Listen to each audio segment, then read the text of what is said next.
கிராமப்புற மக்களுக்கு வேலைவாய்ப்பை ஏற்படுத்தி கொடுத்து அவர்களின் வாழ்க்கை தரத்தை மேம்படுத்தும் நோக்கில் 2005ஆம் ஆண்டு ஊரக வேலை உறுதி சட்டம் கொண்டுவரப்பட்டது. 2009ஆம் ஆண்டு அந்த திட்டத்தின் பெயர் மகாத்மா காந்தி தேசிய ஊரக வேலை உறுதி சட்டம் என பெயர் மாற்றம் செய்யப்பட்டது.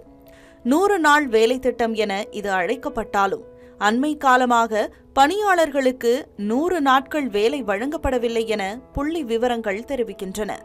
2024-25ஆம் நிதியாண்டில் ஒரு குடும்பத்திற்கு சராசரியாக சுமார் 50 நாட்கள் மட்டுமே வேலை வழங்கப்பட்டுள்ளது. கடந்த ஆண்டு சுமார் 41 லட்சம் குடும்பங்கள் மட்டுமே 100 நாட்கள் முழுமையாக பணியாற்றியுள்ளதாகவும் அந்த எண்ணிக்கை இந்த ஆண்டு 7 லட்சமாக குறைந்துள்ளதாகவும் தகவல்கள் தெரிவிக்கின்றன. இந்நிலையில் 100 நாள் வேலை திட்டத்தை மேம்படுத்தும் வகையில் மத்திய அரசு சில சீர்திருத்தங்களை கொண்டுவர முடிவெடுத்துள்ளது. அதன்படி திட்டத்தின் பெயரை பூஜ்ய பாபு ஊரக வேலைவாய்ப்பு உறுதி சட்டம் என மாற்ற ஆலோசிக்கப்பட்டு வருகிறது. தற்போதுள்ள நடைமுறையின்படி தேசிய ஊரக வேலைவாய்ப்பு திட்டத்தின் கீழ் அதிகபட்சமாக 100 நாட்களுக்குத்தான் வேலை வழங்கப்படுகிறது. ஆனால் மத்திய அரசு கொண்டுவரவுள்ள மசோதா மொத்த வேலை நாட்களை 125ஆக உயர்த்தவுள்ளது. அதேபோல் ஊதிய செலவுகளை பகிர்ந்து கொள்வதிலும் மாற்றம் கொண்டுவரப்படவுள்ளது. பழைய நடைமுறையின்படி 100 நாள் வேலை திட்டத்தில் பணியாற்றுபவர்களுக்கான ஊதியத்தை மத்திய அரசுதான் வழங்கி வந்தது. ஆனால் ஊதியத் தொகையை மத்திய அரசும் மாநில அரசுகளும் பகிர்ந்து கொள்ளும் வகையில் தற்போது திருத்தம் செய்யப்பட உள்ளது. அதன்படி வடகிழக்கு மற்றும் இமயமலையையொட்டியுள்ள மாநிலங்கள் மற்றும் குறிப்பிட்ட யூனியன் பிரதேசங்களுக்கான ஊதிய செலவில் 90% மத்திய அரசே வழங்கும்.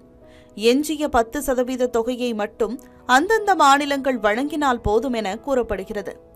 பிற மாநிலங்களுக்கும் சட்டமன்றங்களை கொண்ட யூனியன் பிரதேசங்களுக்கும் 60-40 என்ற விகிதத்தில் நிதி பகிர்வு இருக்கும் என தெரிகிறது. அதே நேரத்தில் சட்டமன்றம் இல்லாத யூனியன் பிரதேசங்களுக்கான முழு ஊதிய தொகையையும் மத்திய அரசே வழங்க உள்ளது. 100 நாள் வேலை திட்டத்தால் விவசாயம் சார்ந்த வேலைகளுக்கு போதிய அளவில் ஆட்கள் கிடைப்பதில்லை என்ற குற்றச்சாட்டு பலரால் முன்வைக்கப்பட்டு வருகிறது. இதனையும் கருத்தில் கொண்டு சில மாற்றங்களை மத்திய அரசு கொண்டு வரவுள்ளது. அதன்படி விதைப்பு மற்றும் அறுவடை காலங்களில் தற்காலிகமாக 60 நாட்களுக்கு இந்த 125 நாள் வேலை திட்டம் நிறுத்தி வைக்கப்படும் என கூறப்பட்டுள்ளது. அது எந்த 60 நாட்கள் என்பதை மாநில அரசே முடிவு செய்ய வேண்டும். அந்த குறிப்பிட்ட கால இடைவெளியில் பணியாளர்களை கொண்டு எந்த புதிய திட்டமும் தொடங்கப்படாது எனவும் முன்னரே செயல்படுத்தப்பட்ட திட்டங்கள் மேற்கொண்டு தொடரப்படாது எனவும் தெரிவிக்கப்பட்டுள்ளது.